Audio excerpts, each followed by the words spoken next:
ஆண்டவராக இயேசு கிறிஸ்து நாமத்தில் அசம்பிளிஸ் ஆஃப் காட் வெள்ளூர் திருச்சபை சார்பாக உங்களுக்கு வாழ்த்துதலை தெரிவித்து விடுகிறோம். இன்னைக்கு இருக்கிற இந்த எபிசோடில் இந்த பிட்டர்னஸ், கசப்பு என்பதை குறித்து சில காரியங்களை நான் உங்களோடு கூட பகிர்ந்து கொள்ள விரும்புகிறேன். இந்த கசப்பு என்பது நம்முடைய உள்ளான சமாதானத்தையும் சந்தோஷத்தையும் அழித்து விடக்கூடிய ஒன்று. Bitterness will destroy our inner peace and joy. இந்த கசப்பானது ஒரு எதிர்மறையான மனநிலைமைக்குள் நம்மை கொண்டு போய் விடுகிறது. Bitterness will force us into negativity. நிறைய நல்ல காரியம் ஒருத்தட்ட இருக்கும், நம்மள்கிட்டே இருக்கும், பட் அதெல்லாம் மறைத்து இந்த எதிர்மறைக்குள் என்ன செய்கிறது, கொண்டு போயிடுது. Bitterness will give us irritating spirit. ஒரு எப்பவுமே எரிச்சலா இருக்கிற ஒரு ஆவியை நமக்கு என்ன செய்கிறது, அது கொண்டு வருகிறது. Bitterness will divert our concentration. நம்முடைய கவனங்களை வேறு பக்கம் திருப்பிடுது. இந்த கசப்பு கன்ஸ்ட்ரக்டிவா நேர்மறையா பண்ண வேண்டிய ஒன்றை விட்டு எதிர்மறையா என்ன செய்கிறது, பண்ண வைக்கிறது. எல்லாத்துக்கும் மேலாக இட் டேமேஜஸ் அவர் கிறிஸ்டியன் வர்ச்சுஸ். கிறிஸ்துவ பண்புகளை அது என்ன செய்கிறது, அது அழிக்கிறது. அதனாலதான் பைபிள்ல அப்போஸ்தலன் பவுலை கொண்டு ஆண்டவர் எழுதி வைத்திருக்கிறார்.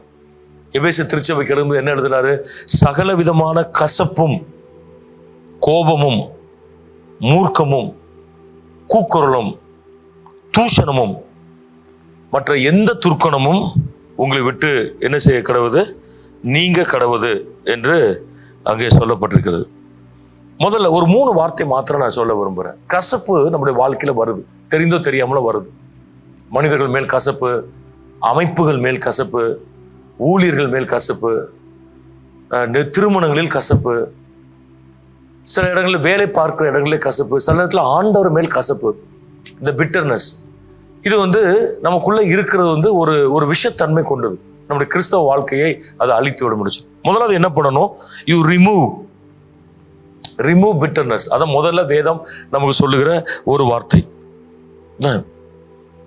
இந்த கசப்பை நீ உன் வாழ்க்கையை விட்டு எடுத்து விடுங்கிறார். நீ நல்லா கடவுங்க, உங்களை விட்டு நீங்க கடங்குவது அப்படின்னா, நான் கசப்பு மாறணும்னு ஜோம் பண்றேன் அப்படிங்கிறது ஒரு பக்கம் ஸ்பிரிச்சுவல், நல்லது. ஆனா இன்னொரு பக்கம் என்ன நினைக்கணும், அந்த கசப்பை என்னை விட்டு நான் எடுத்து போடுறேன். நீ என்ன பண்ணுங்க, உங்க வாழ்க்கையில யார் மேல எதற்காக கசப்புன்னு எழுதுங்க. Why do you have bitterness against somebody and what are the reasons? அது ரெண்டும் எழுதணும். யார் மேல, இவங்க மேல எனக்கு கசப்பு, இதனால எனக்கு கசப்பு. சரி, இப்ப நீங்க எழுதும் போது உங்களுக்கு தெரியும் அது நியாயமா நியாயம் இல்லையான்னு தெரியணும். நியாயமாவே இருக்கட்டும், நியாயமாவே இருக்கட்டும். இந்த கசப்பு என்னுடைய பண்புகளையும் என்னுடைய சமாதானத்தையும் அழிக்கிறது. I should not allow somebody to destroy my inner peace. அது ஒரு பிரின்சிபல். அது never let anyone to decide your emotions. நான் சந்தோஷமா இருக்கிறமா, அழணுமா, நான் சிரிக்கிறமா, துக்கப்படணுமா அப்படிங்கிறத இன்னொருத்தர் டிசைட் பண்ணக்கூடாது. அந்த லெவல்ல நீங்க இருந்தீங்க அப்படின்னா உங்களுடைய கிறிஸ்துவ வாழ்க்கையில இம்மெச்சூரா இருக்கீங்கன்னு அர்த்தம். என்னை முறைச்சிட்டாங்க, என்னை திட்டாங்க, என்னை அள வச்சுட்டாங்க, என்னை நான் சென்சிட்டிவ்னு தெரிஞ்சு என்னை அசிங்கப்படுத்துறாங்க, என்னை அவமானப்படுத்துறாங்க. See, whatever people want to do, let them do, no problem. நீங்க எந்த ஸ்டேஜுக்கு வரணும், those things will never affect me, என்ன அது பாதிக்காது அப்படிங்கிற இடத்துக்கு வரணும். அதுதான் கசப்பு நம்மளை விட்டு என்ன செய்கிறது, நம்மளை விட்டு எடுக்கிறது. So remove bitterness. எடுங்க, நல்ல ஜெபம் பண்ணுங்க ஒரு பக்கம். இன்னொரு பக்கம், ஆண்டவரே இவர் மேல எனக்கு கசப்பு இருக்கு, இனிமே நான் கசப்பு வைக்க மாட்டேன், அதை மறந்துடுறேன், மன்னிக்கவும் மறக்கவும் எனக்கு கிருபை தாரும் ஆண்டவரே என்று கேட்கும் போது கர்த்தர் நமக்கு என்ன செய்யறாரு, ஆண்டவர் இந்த கசப்பை நம்ம விட்டு எடுத்து போட கிருபை தருகிறார். இது ஓவர் நைட்ல இது மாறாது, ஒரே நாள்ல கசப்பு மாறாது. It's a process. ஆனா மாறிட்டே வரணும். நம்ம நாளைக்கு திரும்ப அவரை பார்க்கும்போது ஒரு கசப்பு வருதா, ஆண்டவரே இந்த கசப்பை மறந்து நான் அவர்கிட்ட சந்தோஷமா பழகுகிற கிருபை தரோம். அதுதான் ஆண்டவர் செஞ்சாரு. ஆண்டவர்கிட்ட நம்ம கற்றுக்கொள்கிற காரியம் அதானே. வாழ்க்கை ஃபுல்லா பரிசேயர் அவளை கொலை செய்ய தான் தேடினாங்க. ஒரு இடத்துல கூட இயேசுவுக்கு பரிசேயர்கள் நன்மை செய்யல. கடைசியில் கொண்டு போய் சிலுவையில் அடிக்கணும், அதான் கிளைமாக்ஸ். அந்த நேரத்துல ஆண்டவர் என்னதான் சொன்னாரு, பிதாவே இவர்களை மன்னியும், தாங்கள் செய்கிறது இன்னதென்று அறியாது இருக்கிறாங்களே.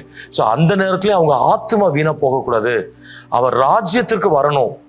அப்படிதான் ஆண்டவர் நினைச்சார் வழி, அவன் அழிந்து போகட்டும் அப்படின்னு சொல்லி என்ன செய்யல, நினைக்கவில்லை. ஸோ உங்களுடைய கசப்புகளை நீங்கள் உங்களை விட்டு அகற்றுங்கள். 1. நம்பர் 2, எபிரேயர் 12:15.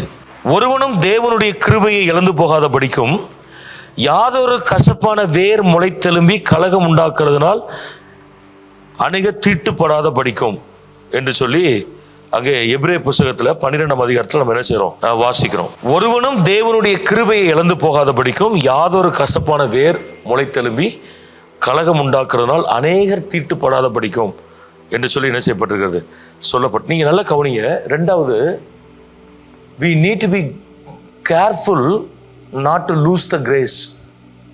இந்த கசப்பை குறித்து இன்னொரு காரியம், கசப்பையே நம்ம வைத்து கொண்டிருக்கிறதுனால் கிருபையை இழந்து போகிறதுக்கு வாய்ப்பு இருக்கு. இந்த வசனம் ரொம்ப அழகாய் தெளிவாக என்ன செய்கிறது சொல்லுகிறது. ஒருவனும் தேவனுடைய கிருபையை இழந்து போகாதபடிக்கு யாதொரு கசப்பான வேர் முளைத்தெலும்பி. இப்போ எனக்குள்ள இந்த கசப்பான வேர் அது முளைத்து எலும்பி வர வர என்ன நடக்கும், அது வளரும். கசப்புங்கிறது வேர்னு சொல்லப்பட்டிருக்கு, இட்ஸ் a ரூட். அப்ப என்ன செய்யும், அது கீழே அப்படியே ஆழமா போகும். ஆழமா போய் வளர ஆரம்பிக்கும். அப்படியே வளர்ந்து அதற்கு கிளைகள், கனிகள் அப்படின்னு சொல்லி பெருக ஆரம்பிக்கும்.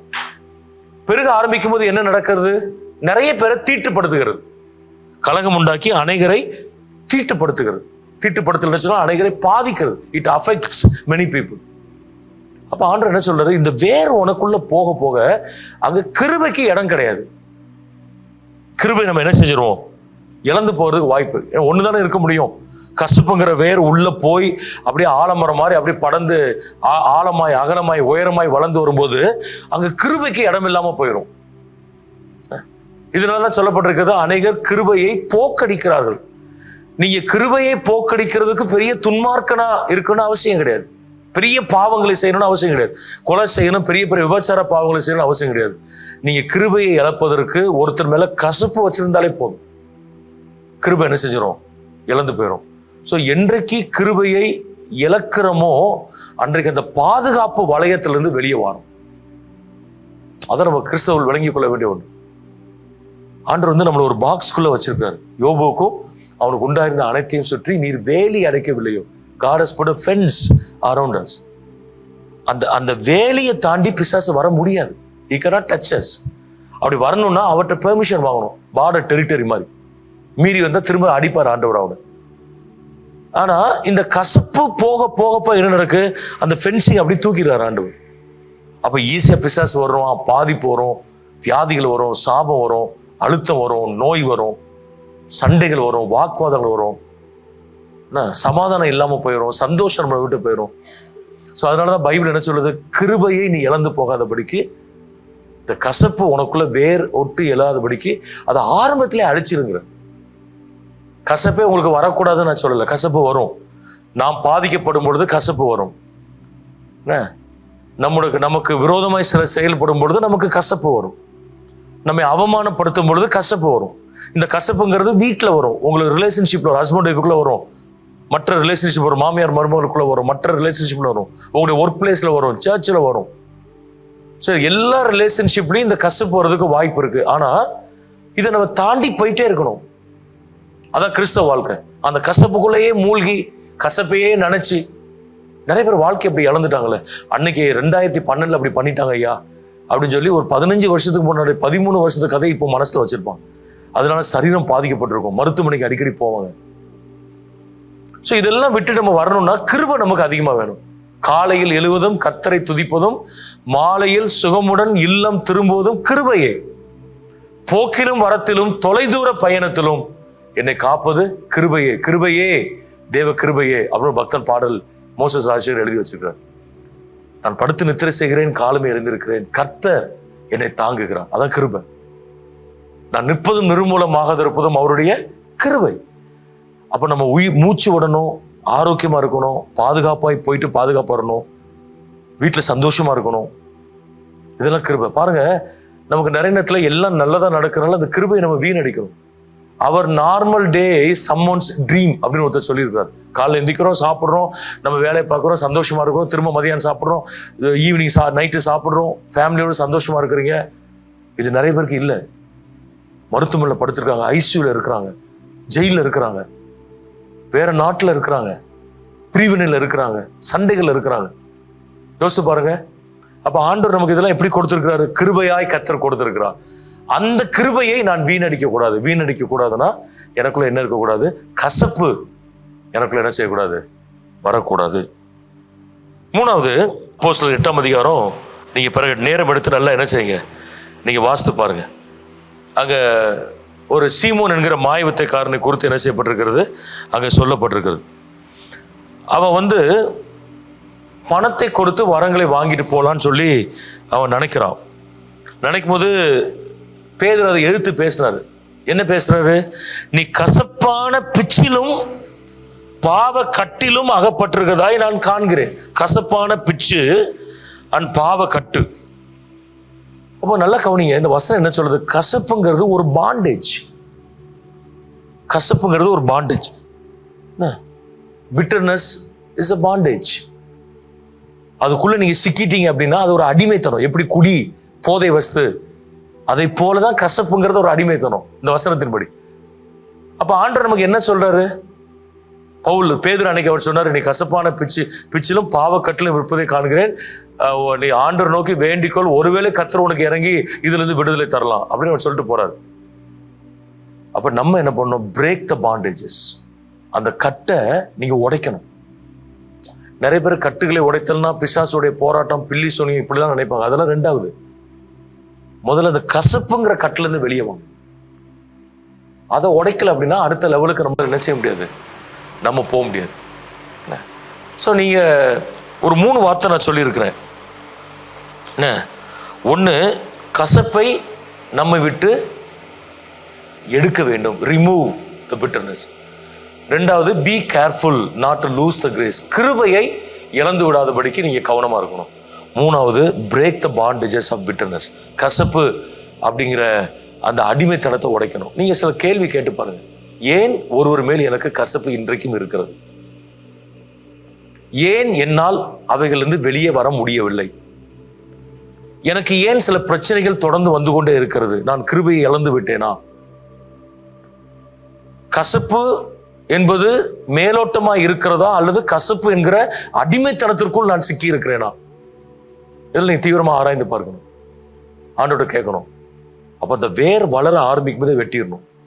அது பெருசா வளர்ந்து மரமா ஆயிட்டுன்னா, இல்ல பாஸ்டர் நீங்க உங்களுக்கு தெரியாது, அவங்க பண்ணது அவ்வளவு மோசமானது. எவ்வளவு மோசமா இருக்கட்டும், எவ்வளவு தீவிரமா இருக்கட்டும், எவ்வளவு ஆழமா இருக்கட்டும், அதனால எவ்வளவு பாதிப்பு வரட்டும், பரவாயில்ல, நான் கிருபை இழந்துடக்கூடாது. நான் பரலோகம் என்ன செய்யணும்? நான் போகணும். ஆண்டவர் எனக்கு அதை தாரும் ஆண்டவர். இதுதான் ஒரு கிறிஸ்தவனுடைய பழக்கமாய் இருக்கும்போது. இப்ப யோசித்து பாருங்க, எல்லாருமே கசப்பை மறந்துட்டோம்னா எப்படி இருக்கும்? வீடு சந்தோஷமா இருக்கும், திருமணங்கள் ஆஸ்வாதமா இருக்கும், திருச்சபை நல்லா இருக்கும். நான் நிறைய இந்த ஃபேமிலி கவுன்சிலிங்ல பாக்குறேன். ஹஸ்பண்ட் பழசதான் பேசுவாங்க. அப்படி பண்ணா, இப்படி பண்ணா, அன்னைக்கு இப்படி பண்ணா, இன்னைக்கு இப்படி பண்ணா, இதை பேசிட்டா வாசிட்டா, பாருங்க ப்ரூஃப் வச்சிருக்கேன், ஆடியோ வச்சிருக்கேன், டெக்ஸ்ட் வச்சிருக்கேன், அதை வச்சிருக்கேன். இப்ப நான் ஆடியோ வச்சிருக்கேன்னா நான் அந்த ஆடியோலாம் கேட்கவே மாட்டேன். ஒரு ஹஸ்பண்ட சொன்னேன், நீ மனைவி பேசினதை வச்சு அதை ரெக்கார்ட் பண்ணதே உனக்கு தப்பு. முதல்ல அதை கொண்டு போய் இன்னொரு ஆள்கிட்ட காமிக்கிறது அதை விட தப்பு. பாஸ்டரா இருந்தாலும் சரி, இன்னொரு ஆள்கிட்ட காமிக்கிறது தப்பு. முதல்ல அதை டெலீட் பண்ணு. ஏன்னா இவன் மறக்கணும்னு நினைச்சா பிசாசு அதை ஞாபகப்படுத்துவான். திரும்ப உட்காந்து ஹெட்ஃபோன் போட்டு கேட்பான். கேட்கும்போது அந்த வார்த்தைகள், கோபத்துல பேசின வார்த்தைகள் வரும். எவ்வளவு நாள் தான் கசப்பை வச்சுட்டு குடும்பங்களை, உறவுகளை, திருச்சபைகளை பிசாசு சீரழிப்பதற்கு அனுமதி கொடுப்போம்? இன்னைக்கு ஒரு தீர்மானம் பண்ணுவோம், கசப்பு என்னை விட்டு வெளியே போகட்டும். அதுக்கான ஜெபம் பண்ணுவேன்.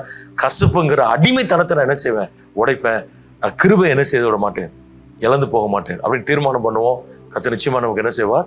கசப்புல இருந்து வெளியே வருகிற கிருபைகளை தருவோம். ஜெபம் பண்ணுவோம். இருக்கிற இடங்களை கண்களை மூடி, ஆண்டவரே, இந்த வார்த்தை கேட்டுக்கொண்டிருக்கிற யாருடைய வாழ்க்கையில் அது கசப்புகள், மூர்க்கங்கள், யாரையோ ஒருவரை மன்னிக்க முடியாத தன்மைகள், அவைகளினால் வருகிற பலவீனங்கள், கிருபை இழந்து போன சூழ்நிலைகள், அந்த அடிமைத்தனத்தில் போய் சிக்கி கொண்ட காரியங்கள் காணப்படும் என்று சொன்னால், இந்த இரவு நேரத்தில் சொல்லி ஜெபிக்கிறோம், இயேசுவின் நாமத்தினாலே ஒரு தெய்வீக விடுதலையை உங்களுடைய பிள்ளைகள் அனுபவிப்பார்களாக. அந்த கசப்பு என்கிற அந்த பாவ கட்டு, அந்த பிச்சிலிருந்து வெளியே வருவதற்கு கர்த்தர் நீர் உதவி செய்யும்படியாக ஜெபிக்கிறோம். நல்ல விடுதலை அனுபவிக்க, கிருபையிலே வளர கர்த்தர் உதவி செய்கிறார். அவளை பிதா, குமாரன், பரிசுத்தாவின் நாமத்தினாலே ஆசீர்வதிக்கிறோம்.